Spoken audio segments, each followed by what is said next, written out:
ہمیشہ کی طرح میرے پیارے دوستو، ہمارا آج کا واقعہ بھی تیار ہے، اسے شروع کرتے ہیں۔ بسم اللہ الرحمن الرحیم۔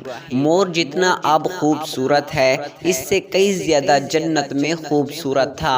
مور کی خوبصورتی پہ سبھی پرندے فدا تھے، لیکن ان سب خوبیوں کے باوجود مور سے ایسی کون سی خطا ہو گئی تھی جس سے اللہ تبارک و تعالیٰ نے مور کو جنت سے نکال دیا۔ اللہ تبارک و تعالیٰ نے جب حضرت آدم علیہ السلام اور اماں حوا کو پیدا فرمایا، اس کے بعد ان کو جنت میں بھیج دیا۔ وہ دونوں جنت میں بہت ہی پرسکون رہتے تھے، بہت ہی لذیذ میوے پھل کھایا کرتے تھے، لیکن ایک اناج جس کو کھانے سے اللہ پاک نے انہیں منع فرمایا، اور وہ اناج گندم تھا، چونکہ شیطان حضرت آدم علیہ السلام کی وجہ سے ہی جنت سے نکالا جا چکا تھا۔ اسی وجہ سے شیطان کی حضرت آدم علیہ السلام سے دشمنی ہو گئی تھی۔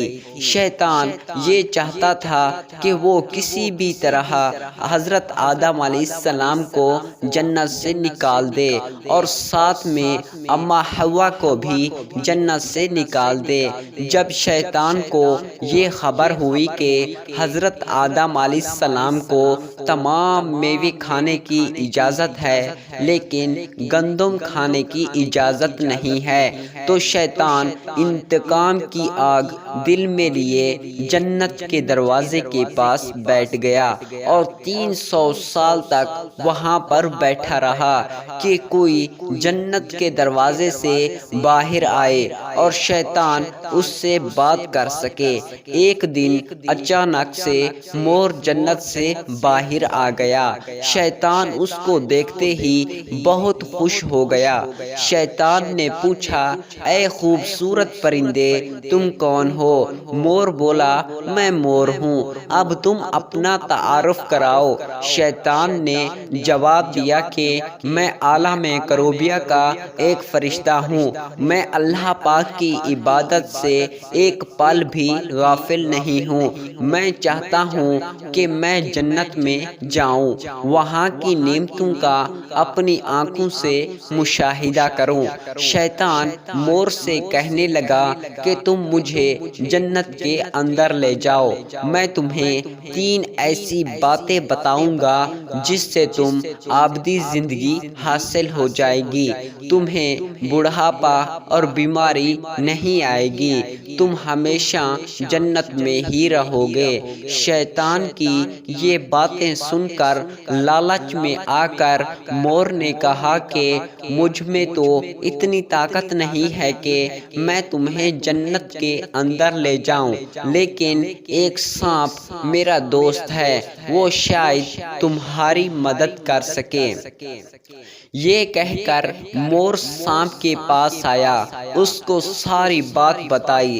سانپ بھی شیطان کی باتوں سے بہت خوش ہو گیا، پھر شیطان کو اپنے منہ میں چھپا کے جنت میں داخل ہو گیا، اور یوں شیطان اپنی چال میں کامیاب ہو گیا۔ جنت کے تمام نگہبانوں کو یہ معلوم تھا کہ شیطان یہ چال چل رہا ہے اور جنت میں داخل ہو چکا ہے۔ فرشتے شیطان کو جنت سے نکالنے لگے، تب ہی اللہ پاک کا حکم ہوا کہ اس کو بھی ابھی تک جنت میں ہی رہنے دیا جائے۔ وہ فرشتے اللہ تبارک و تعالیٰ کے حکم سے رک گئے۔ شاید یہ حضرت آدم علیہ السلام کا امتحان تھا۔ شیطان حضرت آدم علیہ السلام کے پاس اور اماں حوا کے پاس جا کر اپنی محبت کا اظہار کرنے لگا۔ وہ دونوں ہی شیطان کو پہچان نہ سکے، کیونکہ ماضی کے مقابلے میں شیطان کی شکل تبدیل ہو چکی تھی۔ شیطان کہنے لگا کہ میں چاہتا ہوں کہ آپ دونوں ہمیشہ جنت میں اسی طرح زندگی گزاریں، ہمیشہ خوش رہیں۔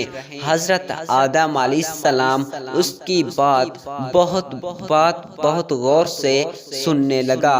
شیطان نے کہا اگر آپ میری بات مان جائیں تو آپ کو جنت کی اور بھی تمام سہولتیں ملیں گی۔ حضرت آدم علیہ السلام شیطان کے بہکاوے میں آ کر کہنے لگے کہ یہ کس طرح ممکن ہے۔ شیطان کہنے لگا ایک گندم کا دانہ اگر آپ دونوں چکھ لیں تو آپ کو ابدی حیات حاصل ہو جائے گی اور آپ جنت میں ہی رہیں گے۔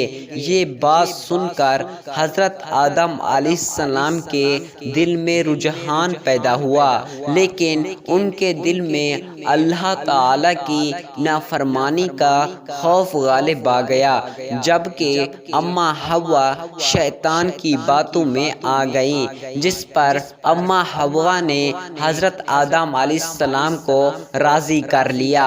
پھر اس کے بعد ان دونوں نے اس گندم کے دانے کو چکھ لیا۔ جیسے ہی گندم کا دانہ ان کے اندر گیا تو دونوں کے 70 واضح ہو گئے، جس کے بعد دونوں اپنے اپنے 70 چھپانے لگے اور خوف خدا سے کانپنے لگے۔ اسی دوران اللہ تبارک و تعالیٰ نے فرشتوں کو یہ حکم دیا کہ حضرت آدم علیہ السلام اور اماں حوا کو دونوں کو زمین پر اتار دو۔ حضرت آدم علیہ السلام کو سری لنکا کے قریب نیچے زمین پہ بھیج دیا، جبکہ اماں حوا کو جدہ کی سرزمین پر اتارا گیا۔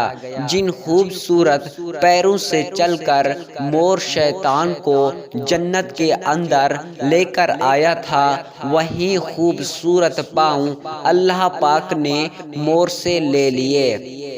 سانپ جو اپنے منہ میں شیطان کو چھپا کر لایا تھا، اس کے منہ کی خوبصورت خوشبو کو چھین کر اس میں زہر ڈال دیا گیا۔ پھر مور کے ساتھ ساتھ سانپ کو بھی جنت سے نکال دیا گیا۔ میرے پیارے دوستو، یہ تھی ہماری آج کی کہانی۔ اس لیے اللہ تعالی ہم سب کو اپنی نافرمانی سے کرنے سے بچائے، آمین۔ تمام دوست کمنٹ میں آمین لکھیں۔